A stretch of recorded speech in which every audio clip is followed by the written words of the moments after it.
할렐루야, 할렐루야. 인사합시다. 축복합니다. 사랑합니다. 예배에 성공하세요. 시원케 하시는 은혜 충만하세요.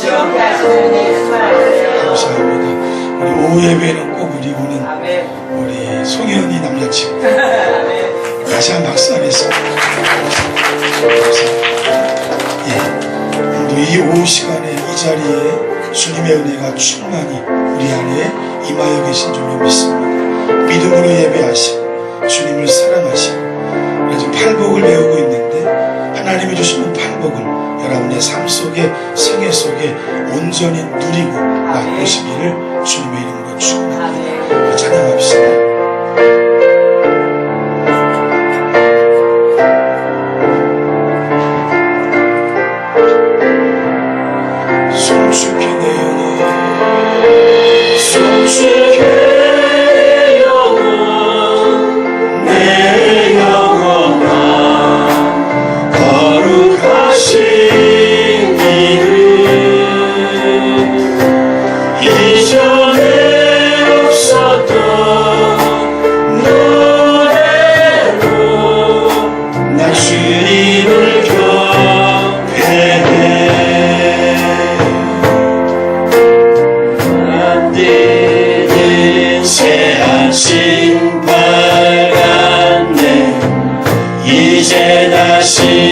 주님 찬양 무슨 일이나 어떤 일이 내게 놓여도 저녁이 올 때 난 너에게 성숙해 내 영혼 내 영혼아 거룩하신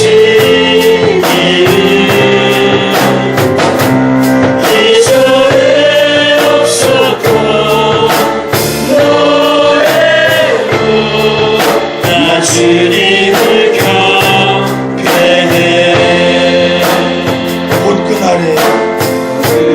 그날에 나의 힘 다하고 나의 삶의 여정 마칠 때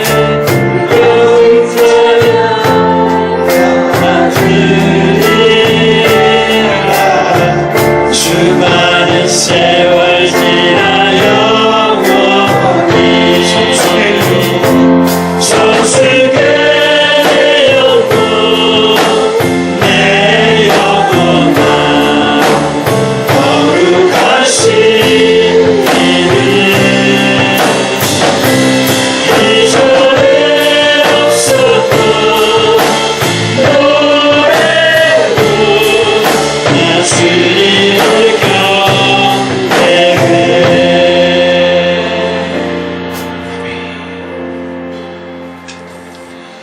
산상수훈의 가장 중요한 교훈인 우리 팔복에 대해서 우리 함께 살펴보고 있습니다. 아멘. 여러분, 산상수훈은 뭐라 그랬어요? 지상 최고의 교훈이라 그랬어요. 아멘. 그러나 구원받기 위한 교훈이 아니라 구원받은 자를 위한 교훈이라고 했습니다. 아멘.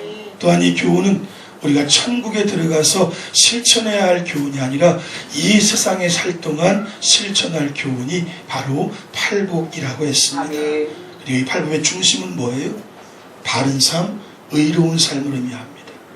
성도가 인생길 걸어가며 바르게 살고 의롭게 사는 것에 성도의 행복이 있는 줄로 믿습니다. 아멘. 여러분의 삶을 돌아보세요. 내 삶이 의로운가? 내 삶이 바른가? 그러면 내게 주신 하나님의 기쁨을 결코 빼앗기지 않을 것이다. 아멘. 만약에 의가 없고 바르지 못하다면 늘 내 안에서도 부딪히며 힘들어할 수밖에 없을 것이다. 이제 오늘은 팔복의 두 번째 시간으로 팔복 중에 첫 번째 복인 심령이 가난한 자의 복입니다. 3절 말씀 선포합니다. 함께 읽으세요. 심령이 가난한 자는 복이 있나니 천국이 그들의 것이며. 아멘. 공동번역은 아예 이렇게 써 있습니다. 마음이 가난한 사람은 행복하다. 하늘나라가 그들의 것이다. 아멘. 여러분, 여기서 가난하다는 말은 뭘까요? 물질적인 가난을 말하고 있는 것이 아니에요. 심령 곧 마음이 가난한 자. 이 말씀은 메시아 사역을 일컫고 있는 이사야 61장 1절의 말씀을 근거해서 마음이 상한 자, 곧 찢긴 마음을 뜻합니다.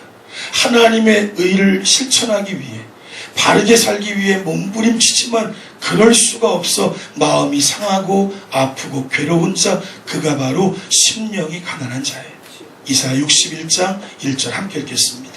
주 여호와의 영이 내게 내리셨으니 이는 여호와께서 내게 기름을 부으사 가난한 자에게 아름다운 소식을 전하게 하려 하심이라. 나를 보내사 마음이 상한 자를 고치며 포로된 자에게 자유를, 갇힌 자에게 노임을 선포하며. 아멘. 다시 한번, 가난한 자는 뭐예요? 사회적 지위가 낮거나 물질이 빈곤한 가난함이 아닙니다.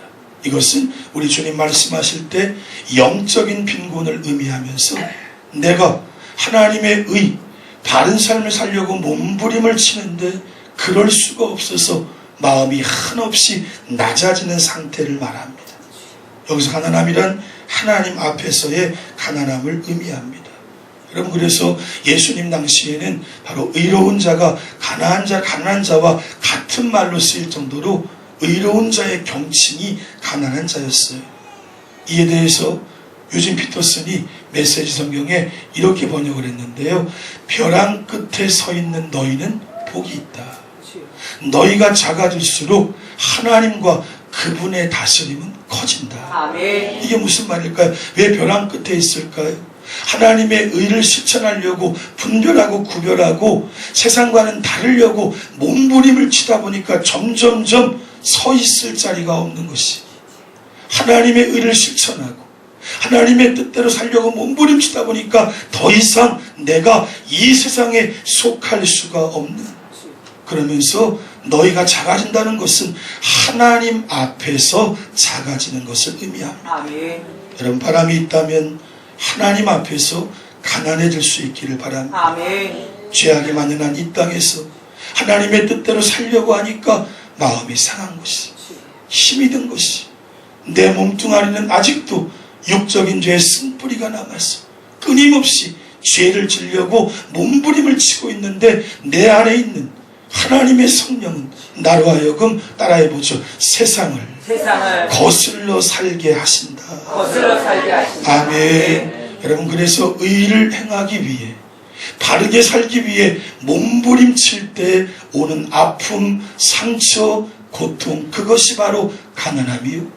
그 가난한 마음을 가진 자 하나님의 복이 넘쳐나는 줄로 믿습니다. 아멘. 이러한 의미로 볼 때 마음이 가난한 자의 복은 뭘까요? 첫 번째 단계의 복으로 적절하다고 볼 수 있어요. 팔복을 실천하라고 말하면서 완전한 성화, 완전한 의인의 단계의 복을 우리에게 강조하지 않고요. 만약에 그랬다면 우리가 다 포기했을 것이에요. 실천하기가 너무나 어려우니까. 그런데 아직 내 삶은 의로운 삶에 이르지 못했지만 의로운 삶을 살려고 결단하고 마음을 비우는 일부터 시작되니까 내게 아직 소망이 있는 것이. 아멘. 여러분, 예수 믿고 의롭고 바르게 살려고 하면 마음이 아픕니다. 왜냐하면 지금까지 살았던 삶을 끊어야 하니까. 지금까지 거슬렀던 하나님의 뜻이 아닌 것 버려야 하니까. 거짓말도 버려야 하고 누군가에게 위선 떨었던 것도 버려야 하고 하나님이 원치 않는 진실하지 못한 모든 것을 내 안에서 도려내는. 그런데 어때요? 그렇게 몸부림만 치고 있어도 하나님은 그가 복된 자라고 말하시는 거죠. 여러분이 예수를 믿고 세상과 다르게 살기 위해 몸부림을 치다가 마음이 찢어지는 아픔 견뎌내면서 이 바른 삶, 하나님의 의를 실천하려고 할 때 하나님께서 따라해보죠. 하나님께서 나를 어여쁘게 보신다. 아멘. 여러분과 제가 하나님의 원리를 내 삶 속에 적용하기가 어렵지만 적용하기 위해 지금부터 하나둘씩 몸부림치며 전진해 가기를 원합니다. 아멘. 그것이 바로 마음의 가난함이에요. 아멘. 자, 이 첫 번째 복을 하나님 주님께서 말씀하시면서 가장 중요한 게 뭘까요? 우리가 불행한 이유가 있다면 많이 가져서이지 덜 가져서가 아니라는 것이. 더 가지려고 하지 말고 가진 것을 버리고 가난해지라는 것이. 아멘. 많은 예가 있겠지만 인간관계에서 여러분과 저의 마음이 불편하고 힘이 든 이유가 뭘까요? 내 안에 내 의견이 너무 많다는 거예요. 내 주장이 너무 많다는 거예요. 내 고집을 너무나 많이 가지고 있기 때문에 내 의견을 포기하거나 버리면 마음은 편안해집니다. 아멘. 하나님의 행복을 누릴 수가 있어요. 아멘. 따라해보죠. 가난해지는 것은 가난해지는 가진 것을 가진 것을 버림으로만 가능하다. 버림으로만 가능하다. 아멘. 여러분, 또한 이것은 영적인 모습도 마찬가지. 우리는 보통 가난한 마음이 회개하려는 마음을 가지고 사는 것을 무언가 가난하다고 착각을 해요. 이것은 가난한 마음과 정반대의 것임을 알아야 합니다. 우리 그 다음 읽어보세요. 시작. 그 전에 그 전에 10년 아니 그 앞뒤에 시작. 심령이 가난한 사람은 모든 것에서 그런 것처럼 죄를 깨닫는 데 있어서도 역시 가난한 존재입니다. 이것이 중요합니다. 심령이 가난하다는 것은 내가 죄를 깨닫고 은혜 안에 거하고 있다고 해서 그렇지 못한 사람에게 어떤 비판을 가한다거나 아니면 다른 이야기를 하지 않는 것이. 아멘. 여러분 잘 보세요.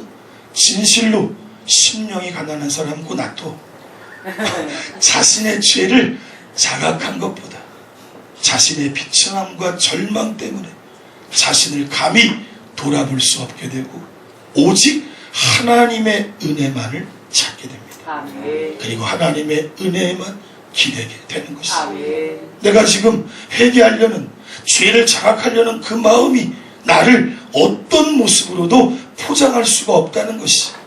단지 나에게는 절망을 느끼고 나에게는 비굴함을 느끼고 내게는 아무것도 찾을 것이 없다고 느끼며 오직 하나님의 은혜에만 모든 것을 기대는 자, 그가 바로 가난한 사람인 것이. 아멘. 아멘. 아멘. 여러분, 그래서 예수를 믿고 심령이 정말 가난하다면 어떨까요? 자신은 언제나 완고한 죄인임을 아는 것이. 아멘. 괴수 중에, 죄인 중에 내가 괴수라고 했던 사도 바울의 고백이 뭐예요? 말년의 고백이었어요. 당대의 의로운 자요, 하나님의 율법을 지금까지 지켜왔고 다메섹에서 주님을 만나 모든 것이 변화되었음에도 불구하고 내가 죄인 중에 괴수라고 말하는 것. 여러분 뭘까요? 내가 아무리 큰 은혜를 누려도, 아무리 큰 열심이 있어도, 아무리 주님의 교회에서 충성을 다해도 여기 숨어있어요. 좀 나와야 되는데. 우리 최영겸 집사님 말이에요. 안 보여 지금 이렇게 여기다 숨어있어갖고.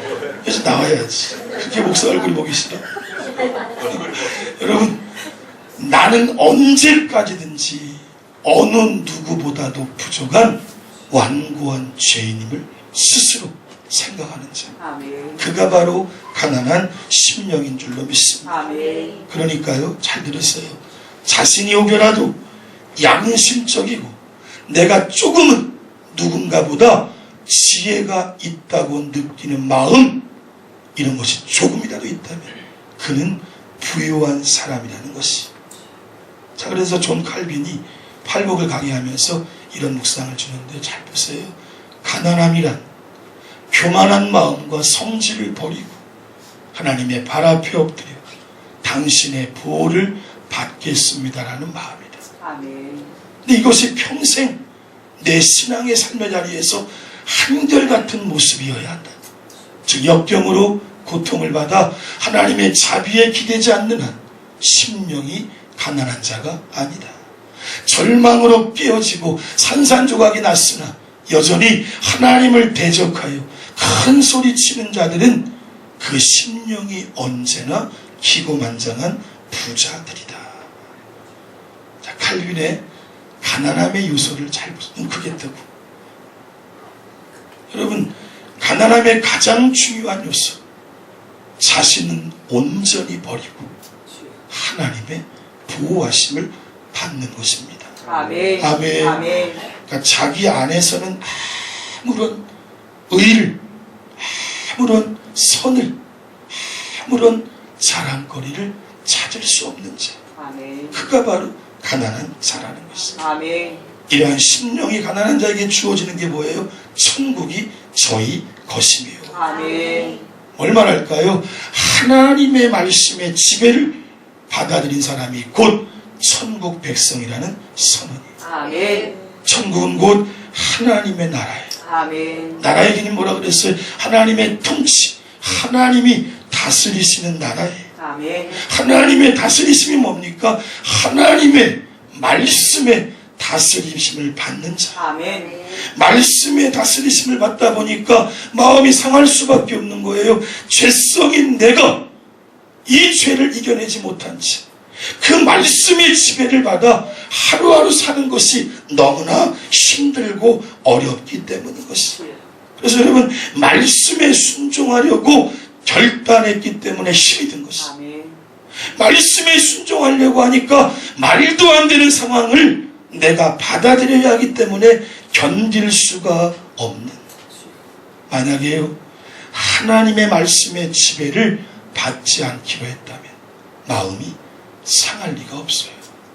내 멋대로, 내 기분대로, 내가 하고 싶은 대로만 행동하고 끝나버리면 되니까요. 오늘 본문의 말씀은 마음이 가난한 자, 그 마음이 하나님의 지배를 받아들인 사람임을 말해줍니다. 아멘. 마음이 가난한 자, 이미 천국의 백성이에요. 아멘. 그 마음에 천국이 임한 사람이에요. 아멘. 여러분, 이 천국은 미래에 임할 어떤 상태가 아니라 현재 지금의 모습에 대해서 언급하는 것이, 오늘 말씀 뭐라고 되어 있어요? 천국이 저희 것이 될 것이며가 아니라 천국이 저희 것이며. 아멘. 이렇게 가난함 가운데 하나님께만 목을 매는 자, 이미 그 속이 천국이 되었다는 것이죠. 아멘. 하나님만을 절대적으로 의지하려고 하는 자, 이미 그는 천국을 살고 있는 것이란 선언이. 아멘. 아멘. 아멘. 누가복음 17장 21절 함께 읽겠습니다. 또 여기 있다 저기 있다고도 못하리니 하나님의 나라는 너희 안에 있느니라. 아멘. 심령이 가난한 자, 예수 그리스도로 충만한 자예요. 아멘. 주님의 용서, 주님의 사랑, 주님의 평안, 주님의 기쁨, 주님이 원하는 것을 모두 소유한. 아멘. 한 청교도가 이 마음이 가난한 상태를 이렇게 고백을 해요. 심령이 가난한 자는 그리스도를 찬미하는 사람이다. 아멘. 그는 그리스도를 경외하고 그리스도를 높이 평가하며 그리스도를 열망한다. 그리고 자신을 그리스도의 상처에 숨기며 그리스도의 피로써 목욕하는 사람이다. 아멘. 그래서 그리스도의 옷으로 자신을 두른다. 아멘. 여러분, 이 표현 기억하세요. 오전 예배 같은 표현이 그리스도의 상처에 자신을 숨기고 그리스도의 피로써 목욕하는 사람. 아멘. 답이 없는 거예요. 답이 없는 거예요. 내 생각, 내 주장, 내 의견, 내가 옳다고 여기는 것, 내가 뻐기고 자랑하는 것, 거기엔 답이 없어. 마음이 가난해질 수가 없는. 그런데 오직 하나님께 기대요, 하나님의 보호를 받기 위해 몸부림을 치는 자, 그가 바로 심령이 가난한 자요, 천국은 저의 것이 되는 줄로 믿습니다. 아멘. 빨리 끝나는 말씀의 결론입니다. 인천 방주교회에 박보영 목사님이라는 분의 간증을 읽었는데, 예전에 우리 박전 집사님 얘기했던 그분입니까? 그쵸? 이분이 우리 같은 감리교회 출신 목사, 감리교회시는 지금 감리교회 목회하고 계시네요. 첫 번째 목회를 시작하실 때 불황아들, 소위 깡패들을 데려다 놓고 그 아이들이 변화되기를만을 바라면서 목회를 시작하셨어요.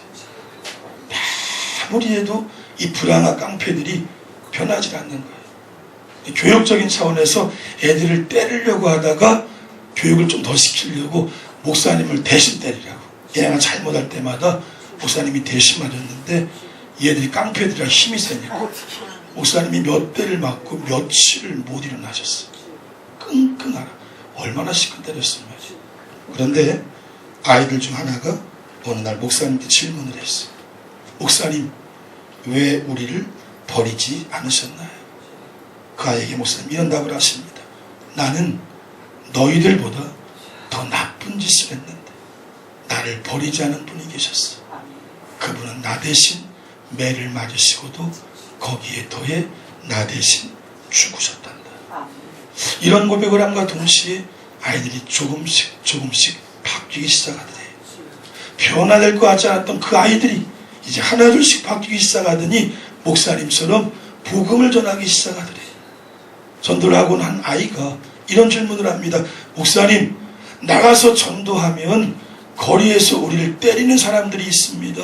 어떻게 하죠? 얘네들이 깡패인 걸 아는 거예요. 다른 깡패들이 막 때리는 거예요. 목사님 딴 얘기도 안 하고 그러면 맞으면 되잖아요.